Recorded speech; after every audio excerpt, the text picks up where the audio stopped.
Greetings! Welcome. Thank you for watching. If you're here on the replay, just let me know below. Give me a hashtag replay. I just want to give a shout out. If you are a band director and you are somebody that is willing to start your beginning students on French horn and offering French horn, then I just want to say a special kudos to you. You are in a special place. I am here to give you the first tip. I am going to be sharing some other videos soon in regards to starting out playing as a beginner. But in the meantime, I just want to say thanks for being here. And let me know if you come back. If you aren't here on the live and you come back, just let me know that you were here. So with French horn, as you know, it is a brass instrument, and a lot of stuff with horn is very similar to other brass instruments. However, it's a little bit different. There are a few other things, and today I'm going to just talk to you about some good tips as far as selecting a student that's going to be successful at it. And it's not the be all end all, but just some tips to start with. But before we get to that, I want to just clarify a couple things, because the horn mouthpiece is cone shaped or conical, unlike trumpet, trombone, tuba. Because the instrument is conical and the mouthpiece is conical, it requires just a slightly different placement on your lips. Now, there's all kinds of thoughts around this, and one thing that used to be a common thread that is no longer the case. It used to be, oh, if you have really thin lips, that was said to be, oh, that they'd be good at horn. Now there's all kinds of people and shapes and body shapes and lip shapes and so forth. And there's more options with mouthpieces that might be slightly bigger than what used to be made, that's still appropriate for beginners. So at this point in time, don't limit somebody and say that they can't play horn because you think that their lips are too thick. That's just not the case anymore. And then there's another myth that I have seen people, I want to just kind of debunk a couple things first, is that I never was told this myself, but I've seen other people teach, and I've been teaching. Honestly, I started teaching horn when I was in high school because my middle school band director used to send me students. But I since have had a master's degree and tons of years of experience, and it's been, I don't know, more than 30 years that I've been teaching and coaching and performing. So anyways, one thing that I've seen people do, and this is a mistake. This is a mistake because it doesn't work for me.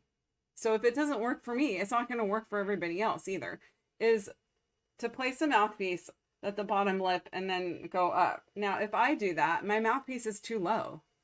It doesn't work for me. That might work for trumpet or another instrument, but trumpet, their mouthpiece placement is slightly different than horn. So trumpet is either opposite of what horn is, or it's more 50-50 on the lips, bottom and top lip. Horn is more upper lip than bottom lip. Now, if somebody has a particularly thick upper lip, it might still be more upper lip, but it might not look the same as my embouchure is going to look. So now 2/3 upper and 1/3 lower is typically what a horn mouthpiece acceptance is. But like I said, everybody is different and it's going to look different on everybody. So like, for example, if I put my mouthpiece, I am going to have my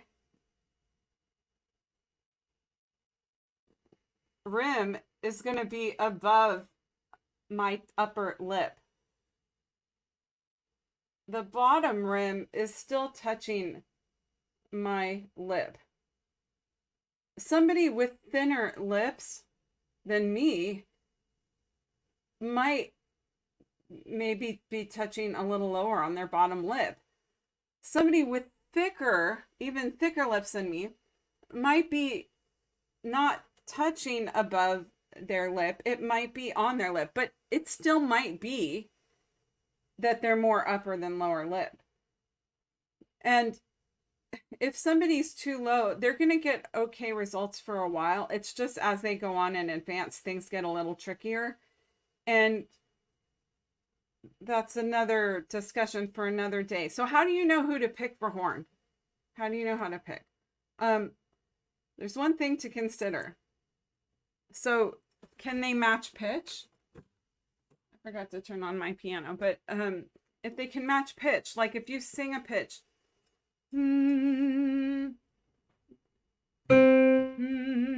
happy birthday to you. If they can sing it back, even if you just sing a pitch, la, can they sing that back to you? La, la, la, la, la. Can they match pitch and sing that back to you? That means they have a good ear.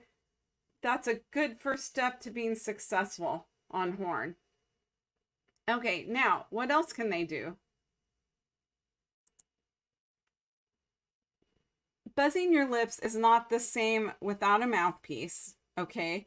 But this is another good thing to try. No, even some of my students that have played for a while have trouble free buzzing if they've never done it before and they've been playing for a while. So this isn't like a be all end all. But if they can make a buzz, so like if you go say, make them say,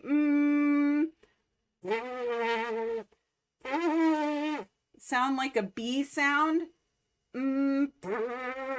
like a bee sound, that's kind of one way to get a buzz, but that's not exactly how we're set up with horn.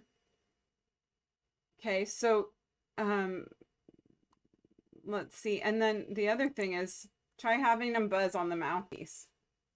Okay, so any note, it doesn't matter, just make a buzz. And even if they're not placing the mouthpiece the way that like exactly it should go, that's doesn't matter. Totally fine at first.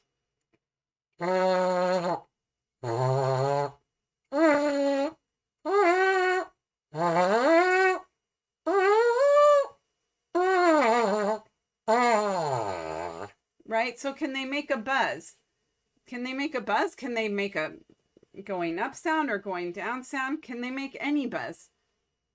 If they can do either of those three things or all of the above, then you've got a super candidate for horn. Now, with that being said, even if they don't match pitch perfectly, although it's going to make it a little harder for them, I am here to tell you I've had students that couldn't initially match pitch.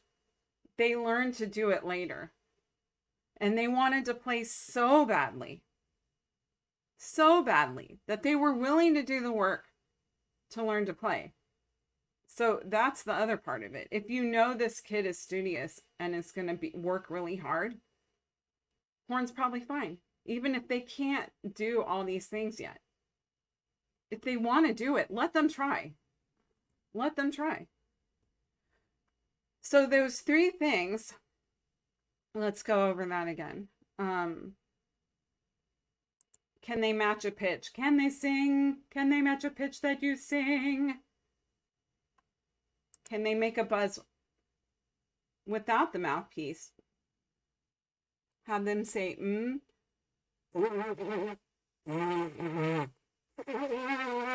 Make them, tell them it's going to sound like a bee. Anytime I do elementary school concerts and we talk about how we make a sound on a brass instrument, they love trying to sound like a bee. They think it's like the most hysterical thing. So then, can they play on the mouthpiece? Now, when they're holding it, make sure they're not doing this. 2 fingers, don't block the hole. They're not going to get, it's not going to work like this, right? blocking off sound. So those 3 things hopefully will help you. Horn mouthpiece being set 2/3 upper, more upper lip than lower.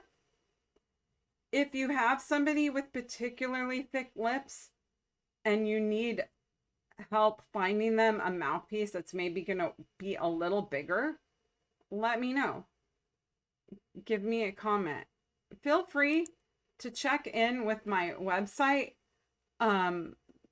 because I am going to be posting some free resources, free video lessons, free beginner lessons, just a handful of them to get people started. I have not done it yet at this time. This is August of 2023.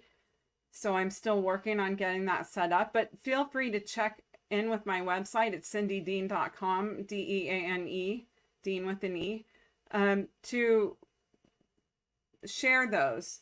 But you can also share this video too about buzzing and where to put your mouthpiece.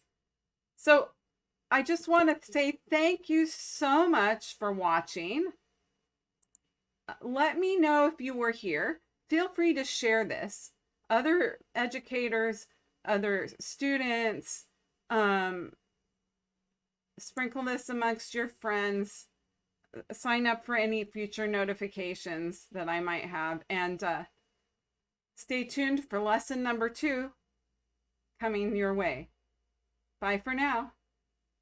Happy practicing.